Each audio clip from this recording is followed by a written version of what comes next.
పెళ్ళంటే ఆకాశమంత పందిరి, అదిరిపోయే డీజేలు, తినలేనంత ఆహారం, మోయలేనన్ని నగలు, ఇలా చెప్పుకుంటూ పోతే ఒక్కొక్కరి కోరికల లిస్ట్ చాలానే ఉంటుంది.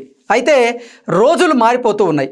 కాలంతో పాటుగా యువత ఆలోచనలు కూడా మారిపోతూ ఉన్నాయి. పెళ్ళికి అమ్మాయి అబ్బాయి ఆ తంతు చేసేటువంటి పంతులు ఉంటే చాలు అనుకుంటున్నారు ఈ కాలం యూత్.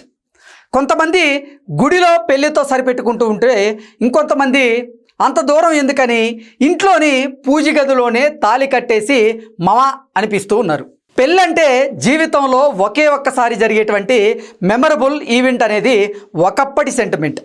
ఈ జెన్జీ ఏజ్లో జనం ఆలోచనలు కూడా అడ్వాన్స్ అయిపోయాయి. ఒక్కరోజు పెళ్ళికి జీవితాంతం సంపాదించలేనంత డబ్బు తగలేయడం ఎందుకు అనేటువంటి ప్రాక్టికల్ మైండ్ సెట్ అయితే ఇప్పట్లో పెరిగిపోయింది.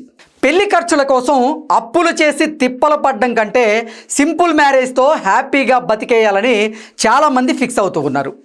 బాగా డబ్బున్న వాళ్ళైతే పెళ్ళికి పెట్టేటువంటి ఖర్చును సమాజ సేవ కోసం ఉపయోగిస్తున్నారట. అనాథ పిల్లలను చదివించడం, తుఫాను బాధితులకు సాయం చేయడం, పేద రైతులను ఆదుకోవడం వంటి కార్యక్రమాల కోసం పెళ్లి ఖర్చులకు దాచుకున్నటువంటి డబ్బును వారు ఎక్కువగా వాడుతున్నారట.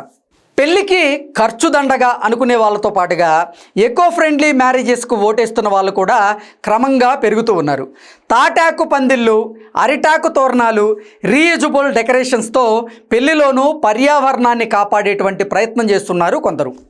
సింపుల్గా పెళ్లి చేసుకోవడాన్ని చాలామంది నామోషీగా ఫీల్ అయ్యేవారు. కానీ ఇప్పుడు ఖర్చు లేని పెళ్ళిళ్ళే లేటెస్ట్ ట్రెండ్ అయిపోయింది.